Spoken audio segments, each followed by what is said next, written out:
Empires don't collapse because they lose power. They collapse because they gain too much of it. That single idea cuts against everything most people assume about strength, dominance, and control.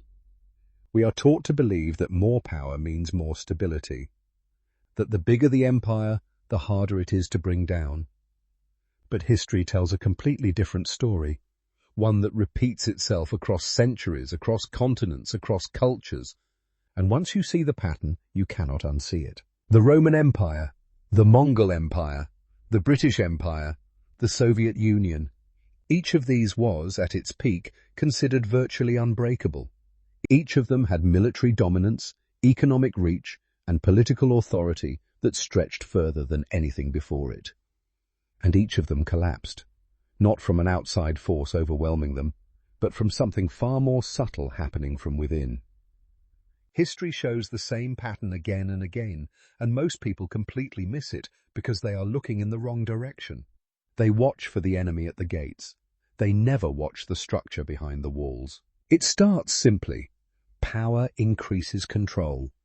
When an empire expands, it needs to manage more territory, more people, more resources.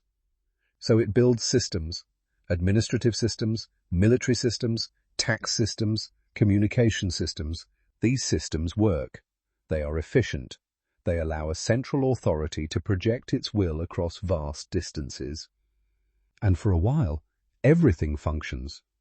The empire grows stronger. The control tightens. The reach extends further. This is the phase historians celebrate. This is what gets written into textbooks as greatness. But underneath that greatness, something else is quietly beginning. Control increases complexity. Every new system requires oversight. Every new territory requires administration. Every new law requires enforcement. Every new alliance requires management.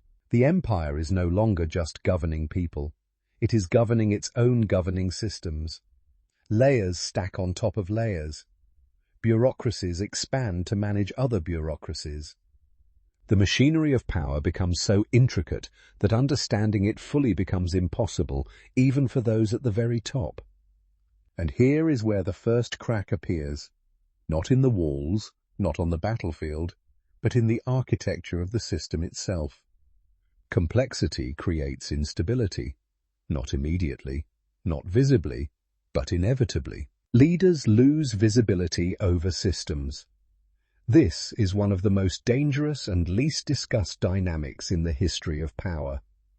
When an empire is small, its leader can see almost everything. Decisions are direct, feedback is immediate, problems are visible and solvable. But as the empire grows, the leader becomes increasingly dependent on intermediaries, advisors, governors, generals, ministers. Information travels through layers before it reaches the top, and at each layer it gets filtered, softened, reinterpreted. The leader begins making decisions based not on reality, but on a version of reality that has been shaped by the very systems they are supposed to be controlling. They are no longer steering the empire, they are steering a story about the empire. Systems depend on constant control. This is the second critical vulnerability. The more complex a system becomes, the more attention it demands just to maintain itself. An empire at its peak is not resting on its achievements. It is running at full capacity simply to stay in place. Every day requires enormous energy just to hold the structure together. Roads must be maintained, armies must be paid, trade routes must be protected, borders must be monitored, loyalty must be managed. The moment any one of these systems receives less attention than it requires, it begins to degrade. And because everything is connected, degradation in one area creates pressure in another. The empire is not just large, it is fragile in proportion to its size. Internal pressure builds unnoticed. This is perhaps the most dangerous phase of all, because it looks like stability from the outside. The empire is still standing, its symbols are still powerful, its armies are still feared, its currency still circulates. But beneath the surface, the contradictions are multiplying. Regional governors are making independent decisions. Supply chains are becoming unreliable. Tax revenues are declining while costs are rising. Local populations are losing faith in central authority. Military commanders are developing their own loyalties. None of these things announce themselves loudly. They accumulate quietly, each one small enough to dismiss, until the weight of all of them together becomes impossible to carry. The more powerful an empire becomes, the less flexible it is. This is the final and most devastating irony. Flexibility, the ability to adapt, to change course, to respond to new conditions, is what keeps systems alive. But the very structures that make an empire powerful also make it rigid. A vast bureaucracy cannot pivot quickly. A complex legal system cannot be rewritten overnight. An economy built on a specific set of trade relationships cannot simply reorganize itself in response to new pressures. The empire becomes locked into its own design. It can project enormous force in the directions it was built to project force. But it cannot bend, and systems that cannot bend eventually break. And when it finally breaks, it happens all at once. This is what shocks people every time. The empire that looked immovable yesterday is gone tomorrow. Not weakened, gone. The reason is that the collapse was not a sudden event.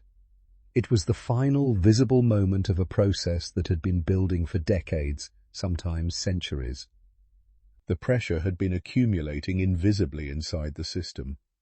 The cracks had been spreading through layers that no one was watching closely enough.